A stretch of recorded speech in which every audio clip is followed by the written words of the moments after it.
दोस्तों, तो आज हम देखने वाले हैं primary oil and secondary oil of governing oil system. Governing oil system कैसे काम करता है, गवर्निंग ऑयल सिस्टम होता क्या है, गवर्नर क्या है। तो गवर्नर आप नाम से ही समझ सकते हो कि ये गवर्न करता है। किसको गवर्न करता है? टरबाइन को। ओके, जैसे कि एक एग्जांपल के लिए बता दूं कि जो टरबाइन रहता है, टरबाइन में बहुत सारे पार्ट्स होते हैं। उसमें एक होता है गवर्नर, दूसरा होता है ईएसवी, ठीक है, इमरजेंसी शटडाउन वाल्व। तीसरा होता है जो उसमें इम्पेलर्स वगैरह लगाते हैं। हालांकि उसमें बहुत सारे पार्ट्स हैं, लेकिन जो मेनली ऑयल सिस्टम जहाँ पे जाता है वो जाता है आपका बियरिंग में कूलिंग के लिए।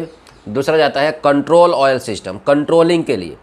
तो जो कंट्रोलिंग के लिए जाता है और जो बियरिंग के लिए जाता है उसको दो पार्ट्स में बांट देते हैं, primary oil and secondary oil.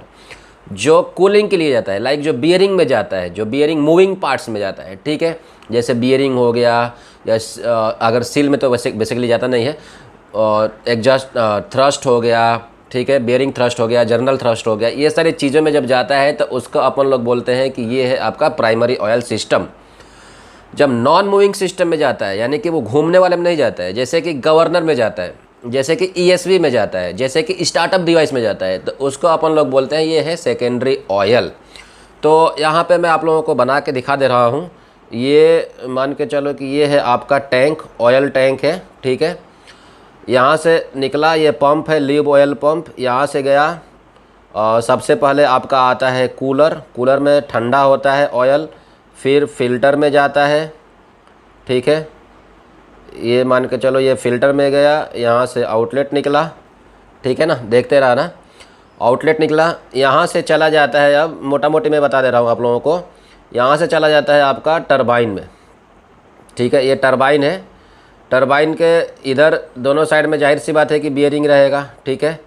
यहाँ पे बियरिंग में चला जाता है, ये है आपका प्राइमरी ऑयल। अब दूसरा पार्ट जो जाता है, इसको चलाने के लिए एक गवर्नर सिस्टम लगा रहता है, ठीक है, इसको ऑपरेट करने के लिए कि आपका जो स्पीड है, टरबाइन का स्पीड कितनी होनी चाहिए, तो वो उसके लिए चला जाता है। तो इसको बोलते हैं सेकेंडरी ऑयल सिस्टम। अब इसी में से एक और ऑयल निकल के जाता है स्टार्टअप डिवाइस में, ठीक है। आपका टरबाइन को स्टार्ट करना है तो आपके टरबाइन में कितना स्टीम जाना चाहिए, ठीक है। यहाँ पे एक ईएसवी वाल्व लगा रहता है, तो इसके कंट्रोल के लिए चला जाता है। फिर इसी में एक स्टार्टअप डिवाइस होता है, ठीक है, जो आपके गवर्नर को और इसमें कितना ये जो वाल्व है ये कितना ओपन होना चाहिए, कितना स्टीम जाना चाहिए, वो जो है वो काम करता है आपका एक और ऑयल सिस्टम, उसको हम बोलते हैं स्टार्टअप डिवाइस। तो यहाँ से आपका 3-4 भागों में बट करके आपका ऑयल जाता है टरबाइन के गवर्नर ऑयल सिस्टम में।